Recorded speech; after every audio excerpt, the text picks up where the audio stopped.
Hi everyone, it's QuickyBaby and welcome back to World of Tanks, and today I'm going to be letting you know why I love the T95, and I want you to focus firstly on my equipment loadouts. You'll see that I'm undecided about whether I want to take the protection system on this vehicle or whether I want to take a gun rammer. Now obviously the gun rammer is going to allow me to be able to get more shots out in a close quarters combat situation, and I just felt that this game was going to be fast. And once I've managed to make it into the middle, it's not so important for me to be able to have my speed.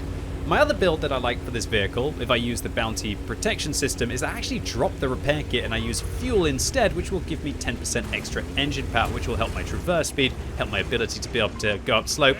And yeah, it kind of looks like sometimes you don't need fuel because you'll have a trusty IS-3 that you can give a big thank you to right at the start of the battle. Thanks, IS-3.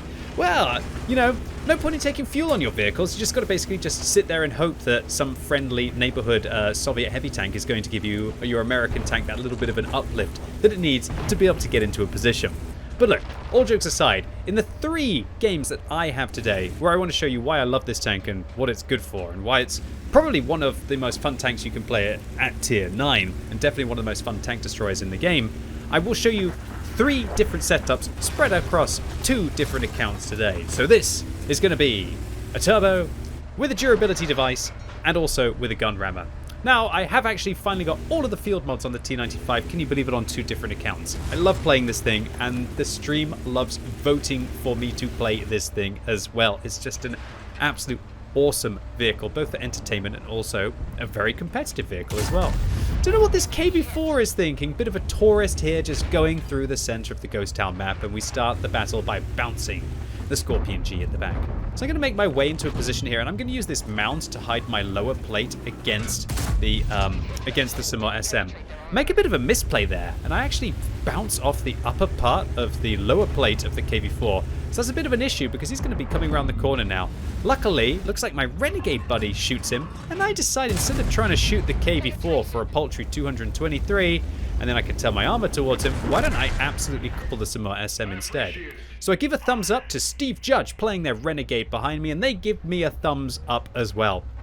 And it's those kind of moments where you've got that big alpha damage, you just don't want to waste it on a vehicle like that. Now of course it's also very important to get guns out the game, but just those kind of beautiful moments where you trust your allies and they don't disappoint you, you can say thank you in World of Tanks to them using the awesome new, well, relatively new communication features. It's just a feels good start for a game.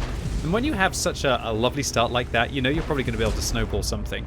And even though we're having to attack on Ghost Town here in one of the slowest vehicles in the game that has actually appeared in my playing the slowest vehicles in the game video from a couple of months ago, it doesn't really matter on a map like this, because once you've made it into the town, it doesn't take you too long to be able to get around.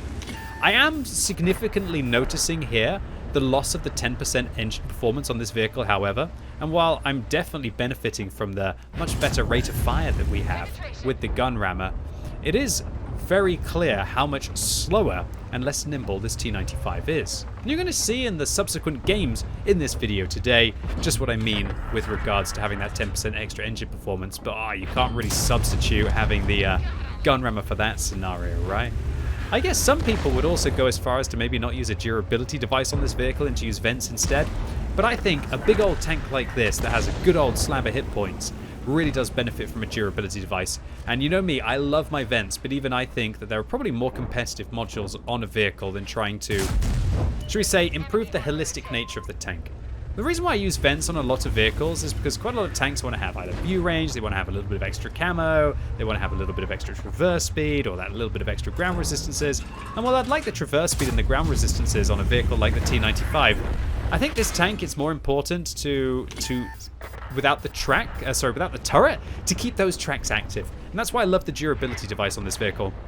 A lot of people extend that to their heavy tanks as well. They really don't like getting tracked in heavies, which is why they love to use their durability devices. And I stand by that as well. I think it's a good choice. And if you feel like that's your kind of playstyle and it's how you want to play the game, you should definitely go for it.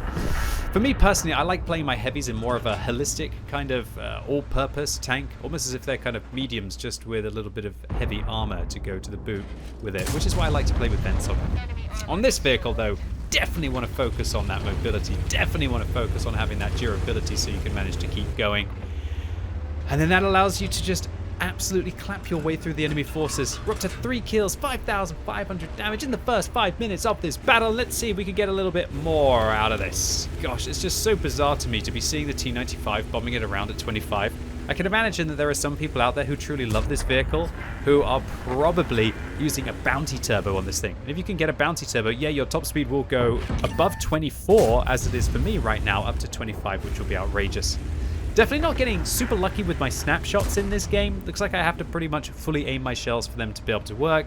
But again, the gun rammer is going to give us that little bit of an extra perk advantage to be able to shoot the Scorpion. And I feel terrible, because bloomin' Steve Judge, who saved me earlier, I couldn't save Steve against the Scorpion. I'm a terrible friend, apparently. A terrible teammate. But at least we're going to be able to manage to get through this game. And also pick up the 5th kill at the end of the battle. Cheeky start for the T95. Okay, so now we're loading into Highway once again on my main account, and this is a map where it takes you a long time to be able to get towards the south. You need to have a little bit of mobility around the street corners, and more importantly, it takes you a long while to be able to progress towards the enemy base. So accordingly, I'm going to take bounty protection technology so I can drop the repair kit to be able to use fuel instead. And that will give me my extra 10% engine power, and that will hopefully give us the grunt of the engine that we need to be able to get places. So, bounty protection technology, not a piece of equipment that I would use on many vehicles, but I love to on, should we say, my tanks that I like to be a little bit more derpier. Vehicles like the K95, where I want to take speed governors instead. You could also possibly use it on something like an IS-7 as well, where that would allow you to not have to use repair kit possibly, and then be able to use speed governors on something that has very limited engine power. Other people might like to take the Spowliner with a repair kit still and drop the med kit on an IS-7, and that further reduces the damage that you take from ramming things, which is definitely one of the glory plays of the IS-7. But the bounty protection technology, it protects your ammo rack from injury initially, the fuel tanks as well, and the engine. But what it really does that's hugely impactful is it increases the health points of all of those modules. I think it adds 50% or it effectively doubles them. For example, with a regular protection technology on this vehicle, the engine goes up to 560, where it will be 280, and the ammo rack health goes up to 520 from 260, and the fuel health has doubled as well from 175 up to 350. This also means that if you're incredibly pay to win like me on my main account, then you can even drop the fire extinguisher on this vehicle, because your fuel tank and your engine are very much protected. And while you aren't 100% protected, fires will still happen. That allows you to get the cola out on this vehicle so much safer. And so all in all, this kind of has been my unstoppable Zoom Turtle build for the T95. And while it's going to take me a good while to be able to get into the fray here, literally 2 minutes of driving forwards, and a ricochet to start the battle off with, you're just going to have to see what this vehicle's capable of when it actually manages to get into the fray. So, of course, without the gun rammer on this vehicle now, my DPM is going to be substantially worse than you saw on the previous game on Ghost Town. But here's the thing. Sometimes, unless you can actually manage to use that DPM, then it's not worth actually having it. Sure, it's useful for in those kind of situations where you are firing on reload, but if you can't manage to get yourself into a position to be able to achieve that, or you can't survive because you're durable enough to be able to stay in the game long enough to fire more shells, then what's the point of having that DPM to begin with? And that's coming from someone who absolutely loves their DPM. Alright, so I'm not going to use my med kit here on the artillery. It doesn't really feel like it's that much of a threat. And I'd be more concerned if I do manage to drop a crew member. That would be the bigger threat to me right now. I don't want to lose my gunner, my loader, any of those kind of crew. And one thing that I've been challenging myself to do recently is to just hit your med kit with every single stun. There are times where you want to remove the stun because it is giving you a 25% penalty to everything. Obviously, you want to remove the stun if you're aiming to try and hit a tank that is in close quarters combat, if you're trying to reload as quickly as you can to be able to deal with the imminent threat, or if you need the extra view range or camera rating to be able to either detect your opponents or to avoid being detected by them. Apart from that, I have noticed too many times that I'll just use the med kit in an unnecessary situation. I really thought that IS-3A had overturned there, but wow, miracle. I should have shot his upper hull in that situation. But there have been too many times where I've used the medkit and I've lost a crew member, and then I'll have like 70, 80 seconds where I don't have that crew. And that's worse than if I just not used the medkit and just maybe been a touch slower or had a touch longer reload in the scenario. Alright, so this is where the T95 is just so unbelievably beautiful. Being able to make these big alpha damage trades against its opponents while also just sitting in front of them. There aren't very many vehicles that can do this.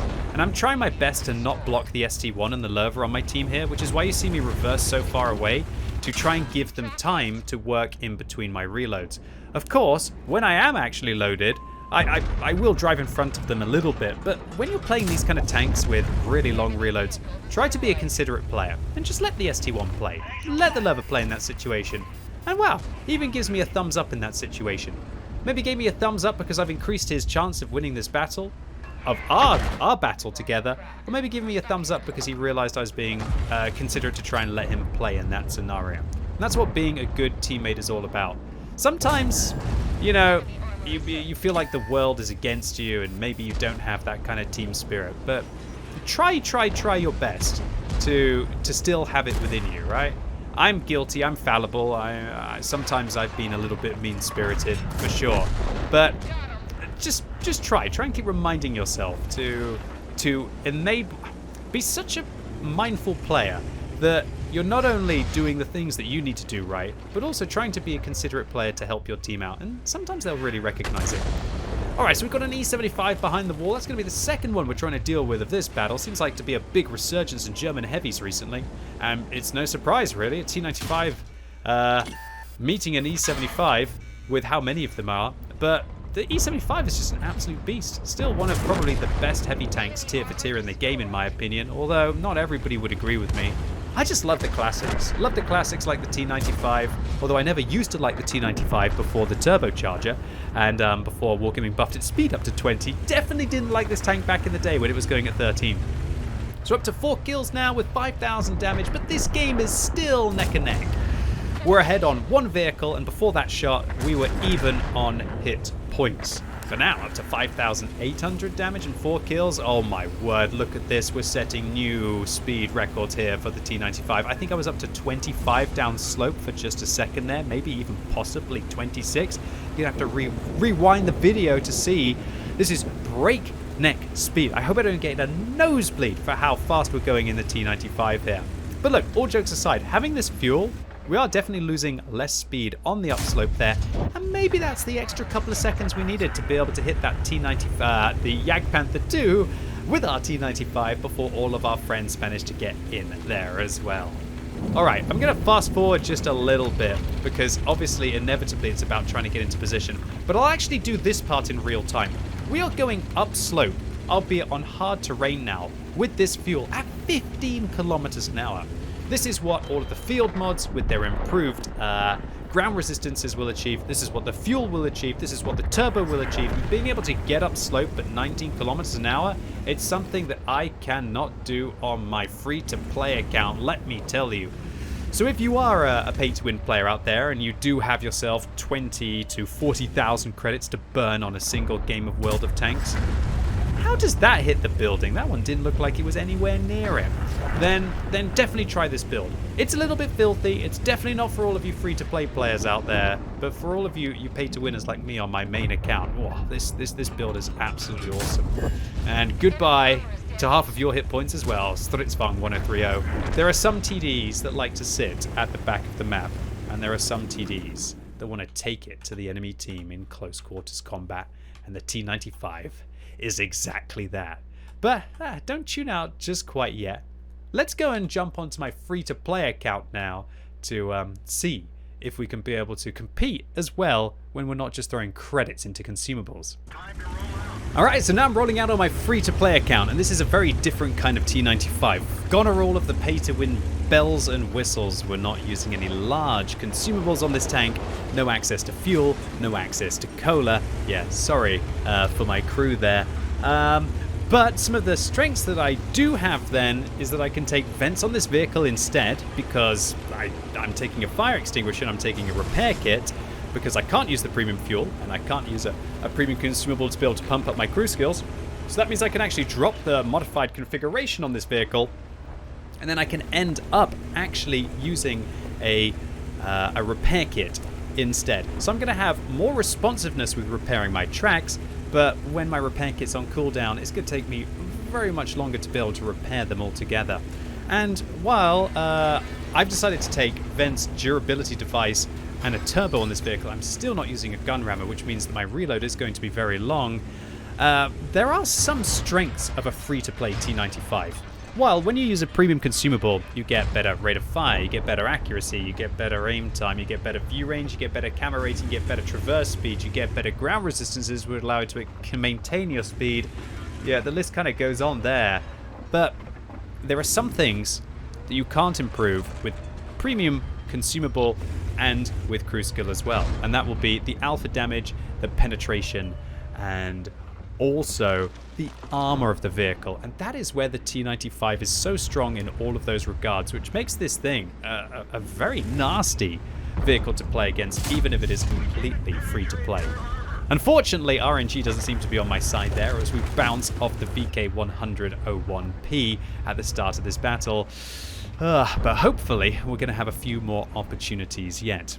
Alright, so here comes my big brother round the corner, and accuracy doesn't really help me there either, as we don't manage to hit the lower plate of the T110E3, and suddenly I feel a little bit ugly in this scenario. Okay, well, my big brother slaps me with a big wallet round there. The APCR round's going right through the front of the tracks of the T95, and also probably overmatching the belly there, or maybe even just going through the front of the vehicle, as that was a 375mm gold round penetration that managed to hit our vehicle. And there aren't many tanks that can take those from the T110E3.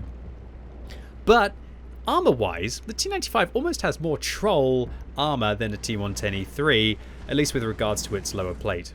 Alright, so I'm just hoping this VK is going to come around the corner. Part of me is thinking that maybe I could have used intuition to switch to a high explosive round there. But if I used intuition to switch to a high explosive round and I fire, then it does give an opening for the enemy team that maybe they'll be able to come around the corner and go after me. While I've got allies, that's not such a big deal, because obviously the FE405 or the T54E1 behind me could be able to nail in a couple of shots. But if I didn't have those allies and I let the enemy team know, well, the T95 is reloading, then maybe they're going to come and have a go at me. So while we have Big Brother over there on my right behind me, we've also got my regular brother, not the big brother, just the regular brother of the T30 in front of me. That is a vehicle that is the same tier and same type, same nation as the T95. Not too many nations in the game actually have that kind of variety within their tank destroyer types, or even within their heavy types. But the T30, the turreted tank, and I know he wants to just work that corner on the left, which is why you see me looking over it so much. Nevertheless, I'm going to try and take a go at the weak point of the 59 pattern there. Alas, it wasn't to be, and there is the T30 that I knew would be waiting for me to fire before he came round the corner. Luckily for me, you can see that your team towards the east actually managed to get really clean shots into these alleyways, but uh-oh. Here comes my big brother behind me right now. Well, T30, you're just going to have to wait. The T110E3 finishes off the T10 on my team, and then he wants to come around the corner here. But I'm going to block him. And for somehow, I'm able to actually push back at T110E3 in this situation. My engine gets knocked out by the T30 behind me. I get it back into effect. The T154E1 puts 3 rounds into the E3, and that allows me to finish off the vehicle in front of me. And that was a feels good moment, boys and girls. That was using the old noggin there and just throwing the weight around of the big boy T95. And maybe that's going to be the resurgence that we need to get back into this game. As well, it took me 5 minutes to get back into it. In the next 20 seconds, we managed to secure our first 2 kills and actually some damage in this battle. And good thing too, because my team is down by over 4,000 hit points and 4 frags as well. So we have got our work cut out for us if we want to be able to come back into this game. Alright, so we've got a Progetto 66 on the left, FE405 and a WTF Panzer IV, who seems to want to come around the corner here. We're going to have a go at the FE405 and not give them too long to be able to aim at me. And good thing too, as that was a 183mm AP shell with 1,150 alpha damage that just ricocheted off us. And I believe the penetration is 310 on the standard rounds there of the FE405. So good thing we managed to get away with that. Luckily, the artillery narrowly splashes us, not doing any damage, and I decide to use my medkit to try and get my gun back in the game, as I feel like I'm really under pressure. My team still down by 5 tanks. There are 12 vehicles left on the enemy team and only 7 vehicles on our team that we're going to have to be able to try and get through. The wealth of enemy tanks here. Alright, so Pajero 66 and T30 on my left, just hoping that they're going to come around the corner. Scorpion G manages to get into position. Hopefully the Pajero 66 is going to be able to make a bit of a misplay, but look at that, you can actually shoot through that gap, and even though fully aimed once again, I don't feel like I'm having the luckiest round of World of Tanks, ladies and gents, as we miss the Scorpion through the gap, and the 59 Patton tries to come round and have a go at us. But I just got to keep moving, try and keep wiggling, try and keep that armor towards whatever tank is going to have a go at me. I'm just hoping that maybe we're going to catch this Scorpion G. Yeah, we do. Beautiful stuff right through the window there against the Tier 8 German turreted tank destroyer, securing our 3rd kill of the game, and we have got more kills than the rest of our team combined, although we definitely haven't done as much damage as the rest of our team combined. I have a look behind me and see there's a WZ-121, can't really worry about that too much. I come around the corner, hot shot the T-30, and that's revenge for that round you put into me earlier. I'm going to use my medkit once again to see if we can be able to get our gun back into the game and see if we can be able to reload those shells, and there's the WT Alpha Panzer IV. So we've got the 59 Patton, who doesn't seem to really be willing to commit to this situation, and that's good for me, because I just need a little bit of time, a little bit of a respite to, you heard the ding, intuition is in effect. We're going to come around the corner with an HE shell and hopefully clap it right into the turret of the WT Alpha Panzer IV. And luckily, the alpha damage on the HE rounds is 950 instead of 750, and so that allows us to shut down the WT Alpha Panzer IV in a single shot. And once again, the T-54E1 saving my bacon finishes off the 59 Patton and reloads. Really, I should have thanked that. that T-54E1 playing Zocker good, rocking and rolling in their Tier 9 American heavy tank. So up to 5 kills now. I'm going to ask this 268 version 4, who's sitting at the back of the map on all of their hit points at this stage of the game, to come and help us out, and yeah, we're going to need all the help we can get. I take another chancy shot against the Object 257, but luckily I ricochet 2 shells there that both could have finished us off. One from the 257 and an additional high explosive anti-tank round from the Jagdpanzer 100, which is the highest penetrating round in the game of 420 millimeters. Don't want to take that chance again.